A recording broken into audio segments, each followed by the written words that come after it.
Hey guys, my name is Lilly and today I want to show you the Vietnamese snap trap that I've built on my episode of Naked and Afraid. And this is a really interesting trigger mechanism which I believe is a good competitor for the Paiute deadfall trap.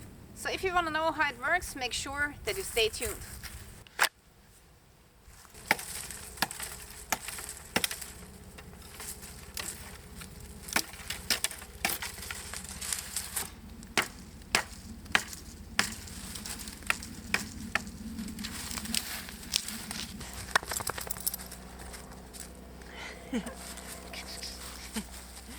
Go ahead. Okay, so the trigger of this trap is not difficult, but there are a few things that you have to consider because you need to cut the sticks in an angle. Okay, so the first cut that we are doing is halfway through the stick, but in an angle like so. Amy, go away. Okay, like this.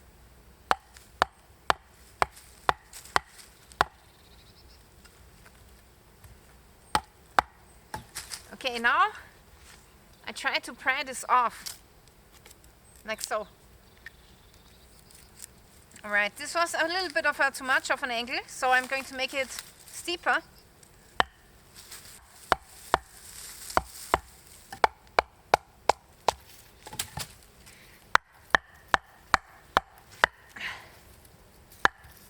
Okay, this is what we have so far. So you can see that here we have this angle and the rest of the wood is carved away. And now we need to cut off the stick up here in the same angle as this angle.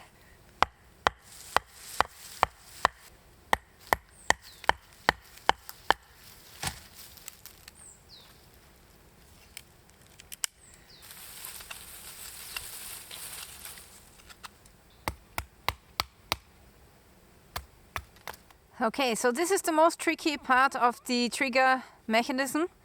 So you can see that here we have the angle at the inside, but also here we cut off the stick with the same angle.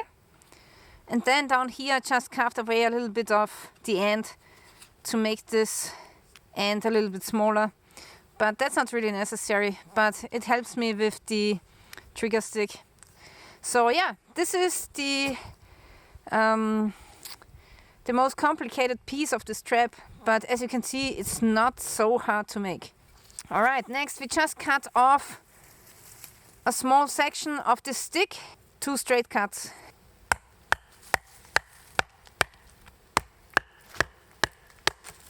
Okay, so this is the stick that I cut off with straight cuts at the end, and it's actually not much longer than the other stick that we carved.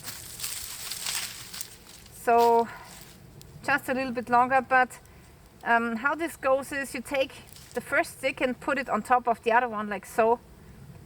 So then the other stick is this much longer. So it's like an inch longer at the bottom. Last but not least, we need one stick which is smaller, and we carve in a little bit of a notch.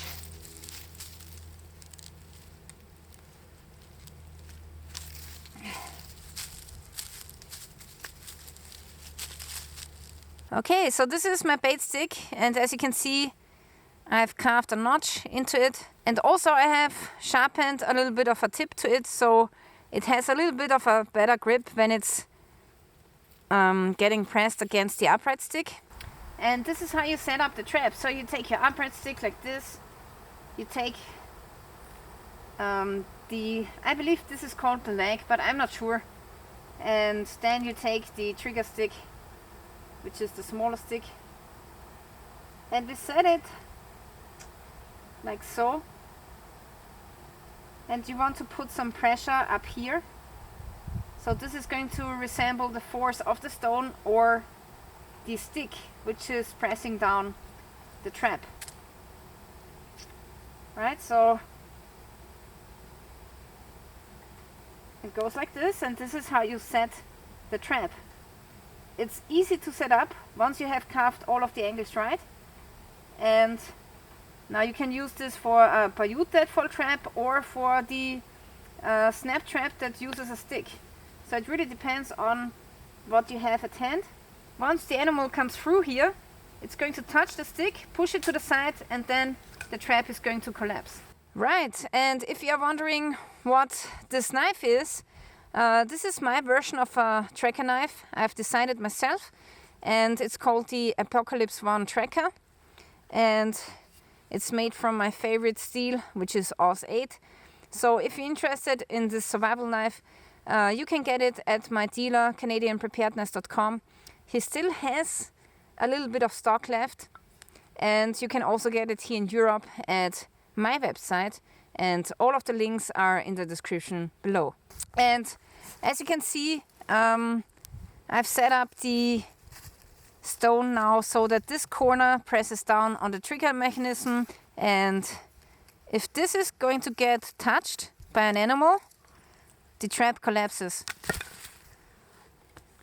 So yeah, pretty efficient method. I really like this trigger mechanism, and I really like that this stick here can just hang in the air without having to grab onto the stone. This is a pretty awesome trigger mechanism, and I can highly recommend it. I like it even better than the Paiute deadfall trap, and it's super effective.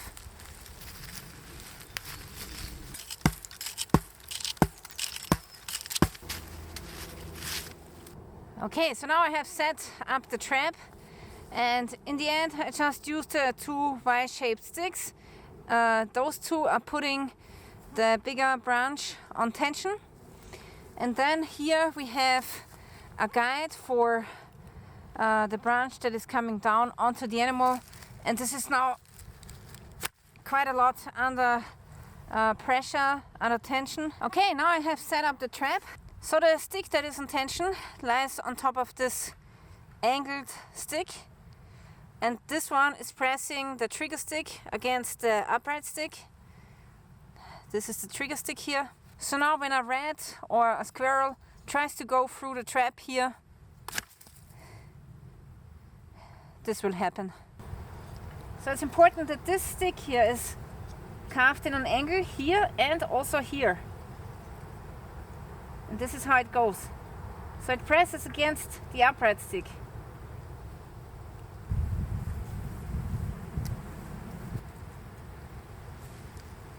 Here we go.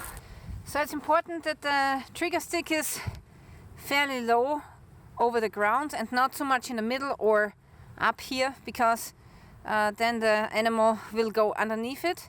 And also here at the end it's not pushed against anything, so it's just sitting here. Now let's try and release the trap again. Oh, wow.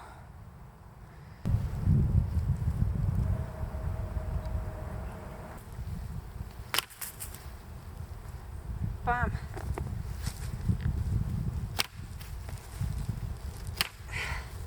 This is a strong trap.